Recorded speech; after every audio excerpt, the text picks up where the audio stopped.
Hello everybody. I'm going to read from Pennies, Modern Poems for Boys and Girls from 1929. Someone.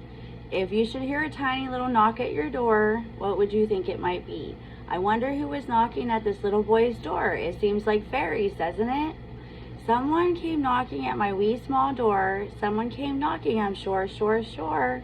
I listened, I opened, I looked to left and right, but not there was a stirring in the still dark night. Only the busy beetle tapping in the wall. Only from the forest the screech owl's call. Only the cricket whistling while the dewdrops fall. So I know not who come knocking at all.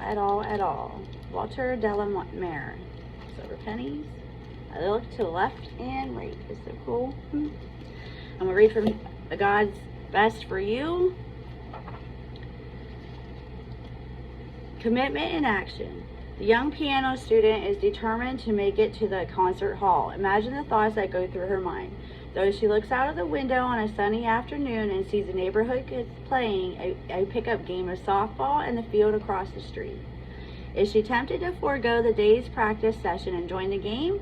The choice she makes tells us more about her level of commitment than any words could say. Think of the daily effort and long-term commitment it takes to accomplish anything worthwhile. Certainly, growth in spiritual knowledge and holy living is no exception, because the temptation to do something else presents itself daily. During the time we set aside in the morning for reflecting on God's Word, thoughts of all our daily to-dos urge us to get up and get started. Though we promise ourselves we'll spend a few minutes in prayer before bedtime, sleep presses hard on us, reminding us how early the alarm clock will ring. Here are a couple of other common temptations. After the excitement of embracing a relationship with God, we lose our initial enthusiasm. Isn't that often the case with any new venture we take up? Also, our worries and problems can take over our thoughts, leaving no space for thoughts of God, or experiencing what the mystics of old called spiritual dryness. We give up our spiritual quest altogether. Does temptation lure you? That's a clear sign you're making progress, because only someone already on the journey can be tempted away from it.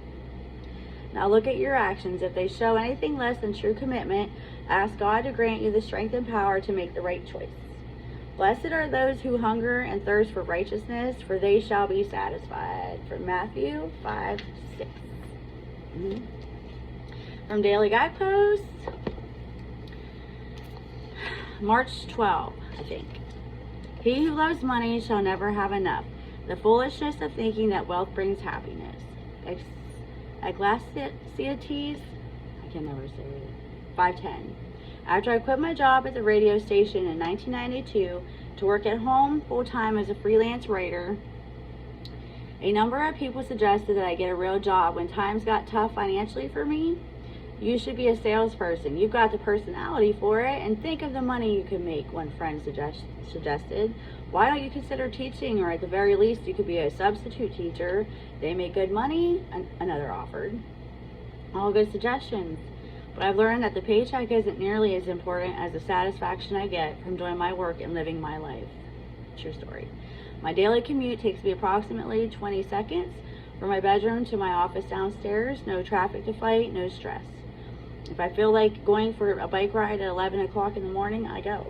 If a friend stops by for tea, I'm thrilled with the company, knowing I can catch up my work later. If I feel like sitting on the deck for an hour in the middle of the day with a good book, I do it.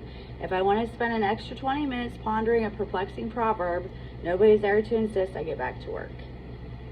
I'll probably never make enough money to be called rich, but I hope to have had a happy, content, and fulfilling life with plenty of time for the important stuff. Tea, anyone?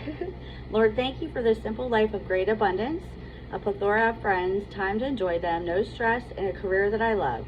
Help me to hang on to this simple, happy lifestyle. Patricia Lorenz, 75 of Daily Guideposts. Please enjoy your day.